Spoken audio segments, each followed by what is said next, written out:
Yang tadinya cuma satu akhirnya menjadi dua. Oke, pinjol ngoyak-oyak neh, kono ngoyak-oyak. Pinjolnya nekane rada kenceng. Ya, akhirnya apa? Golek rentenir, nggo nutup pinjol. Iki ora rampung, pinjolnya ora rampung, gur sebagian. Akhirnya sekarang jadi apa? Tiga bebannya. Utang banknya bermasalah, pinjolnya ya urung rampung ya bermasalah, ketambahan rentenir. Masalah meneh. Lah kan dadi nglumpuke masalah. Masalahnya semakin nyaman akhirnya tambah masalah terus. Oke, jadi masalah-masalah yang muncul karena respon-respon yang salah dari dalam hidup kita. Ya, masalah bisa menjadi tamparan supaya kita sadar dan disadari wae. Kalau itu sebagai tamparan yang sadari, kesalahanku apa ya, disadari. Letak masalahnya di mana? Bukan di luar sana. Semua sumber masalah ada dalam kehidupan kita. Hanya penyebab. Tapi yang undang masalah adalah kita sendiri. Kita sendiri yang undang masalah. Ya, tadi ketika uang saya di banyak orang, ya di banyak orang, saya meresponnya kan santai saja. Oh, uangku tidak hilang kok. Uangku cuma berpindah tempat. Jadi ketika uang saya tadi orang mengatakan apa ditipu, saya respon uang saya sedang berpindah tempat. Nah, pindah tempat kan suatu saat bisa balik. Iya toh? Anak hilang ya wis bablas. Tapi seringkali kita mengatakan, "Oh, duitku hilang ning kono," gitu kan. Anak hilang ya ora iso digoleki. Enak pindah tempat kan berarti duit isi. Nah, tinggal dipanggil lagi. Ya.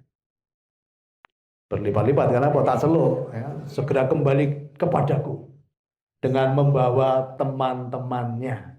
Pak Dewian toh, kok tambah sugih kan gitu. Oke, jadi tinggal bagaimana kita menamai sesuatu itu. Mbok jenenge masalah ya masalah, tapi mbok jenenge berkah kok dadi berkah.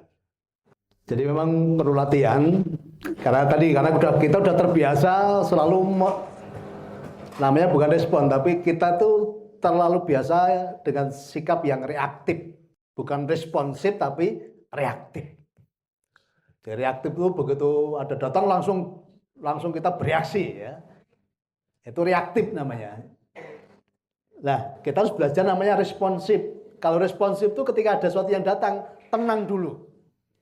Jadi tenang dulu, tarik nafas, pokoknya dibuat hati itu tenang dulu. Jangan langsung direspon ya. Kalau direspon nanti jadi reaktif. Jadi harus merubah menjadi responsif. Responsif itu di mana? Oh, ya itu baru datang. Ya, bentuknya yang tidak baik ini baru datang. Tapi tenang dulu, tenang dulu. Kemudian ketika sudah ada penyadaran tadi, oh, yang ini pun pasti baik buat saya. Ya Tuhan, terima kasih. Sesuatu yang kelihatannya tidak baik ini. Tapi aku tahu bahwa yang ini pun pasti baik buat saya. Dan nanti pasti menjadi baik. Kan udah jelas tuh. Aku tergantung persangkaan hamba. Jadilah sesuai dengan imanmu. Kan tinggal kita prasangkakan tadi tuh. Tuhan, yang ini pun baik buat saya. Rampung. Beriman yang baik Tuhan, yang ini pun baik buat saya. Tapi harus jangan reaktif. Jadi tenang dulu ketika kelihatan yang tidak baik datang, tenang dulu. Nah, yang rodo abot jenenge unjal napas ya. Jadi unjal napas itu tarik napas, tahan, lepaskan. Nah, disitulah jeda nanti. Ada jeda dalam hidup kita. Kita mulai masuk dalam ketenangan. Nah, ketika tenang tadi kita ucapkan, Tuhan terima kasih, yang ini pun baik buat saya. Rampung apa tenan tadi gitu ya. Bagaimana supaya segera bisa membuka bungkusnya? Supaya segera tahu isi. Perbanyak ucapan syukur. Contoh gini. Ya dulu pernah tak ilustrasikan, ketika Anda saya kasih permen atau pisang, tapi sudah terkelupas kulitnya, Anda kira-kira mau makan nggak? Nggak kan? Ya, jijik gitu ya. Kemudian Anda tak kasih pisang dengan kulitnya. Anda mau makan nggak? Mau. Kulitnya Anda makan nggak kulitnya? Nggak, dibuang loh. Yang penting isinya tuh kulitnya. Isinya. Sama. Jadi masalah yang datang tadi, anggaplah itu masalah itu bungkusnya. Tapi di balik bungkus itu, di balik kulit itu ada isi yang nanti bisa Anda nikmati. Nah, bagaimana caranya supaya bisa segera menikmati isinya? Oke, anggaplah kita tadi kembali ke pisang tadi. Saya punya pisang banyak ini ya. Pisang ini kebetulan kulitnya udah hitam-hitam. Kulitnya udah hitam-hitam, sudah buruk kayak gitu ya. Kemudian aku datang ke tempatmu, ke tempat Fuadi ya. Fuadi tak kasih pisang ini. Tapi apa yang Fuadi lihat dari saya? Katanya Pak Niko itu orang kaya. Tetapi ngasih pisang mau busuk aja dikasihkan saya. Ya, saya nggak akan sudi makan. Ini Pak Niko buang sampah di tempat saya. Pak Niko menghina saya ini. Memang saya nggak bisa beli pisang yang lebih bagus dari ini. Akhirnya Fuadi menggerutu, bersungut-sungut, marah-marah. Akhirnya pisang dari saya tadi nggak dimakan. Dibuang, dikasihkan kambing. Karena menganggap saya menghina dia dan saya orang yang tidak baik. Nah, kemudian pisang yang sama tadi, saya bawa pisang banyak. Dari tempat Fuadi, saya ke tempat Bu Garuda. Ya, ini namanya Bu Garuda ini ya. Tapi sayapnya baru patah ini ya. Tapi sebentar lagi nanti terbang tinggi. Ya. Kemudian saya dari tempatmu, saya ke Bu Garuda. Bawa pisang yang sama. Ya, pisangnya tadi kulitnya hitam-hitam, ya, udah seperti mau busuk gitu. Tapi Bu Garuda bilang gini, Pak Niko terima kasih ya Pak Niko ya. Begitu besarnya Pak Niko mengasihi saya.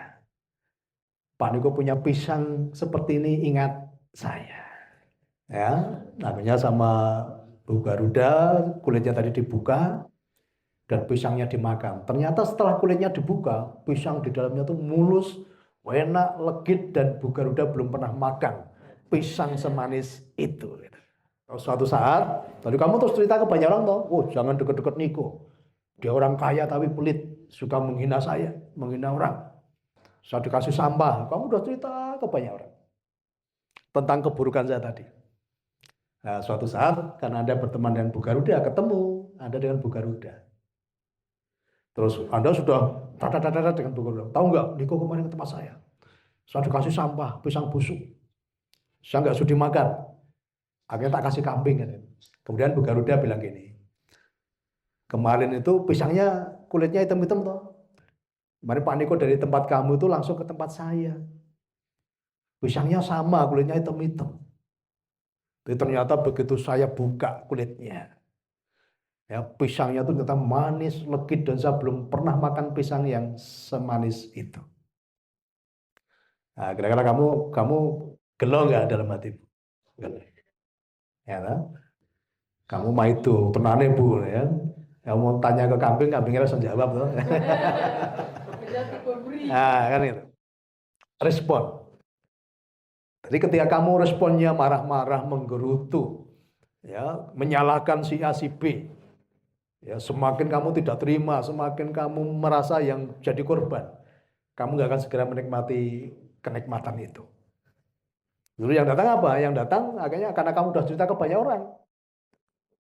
Seharusnya kamu bisa menikmati kelimpahan dari saya, akhirnya kamu mau datang ke saya kan udah malu. Sementara Bu Garuda, karena saya punya persediaan pisang yang banyak, dia bisa menikmati pisang terus-menerus dari saya. Ya, kelimpahan terjadi. Nah, tadi kan, respon itu penting. Bukan masalah nggak terlalu penting, tapi respon jauh lebih penting. Kan tadi yang datang sama tadi. Nah, bagaimana supaya segera menikmati isinya tadi? Perbanyak bersyukur. Mulai tidak menyalahkan keadaan.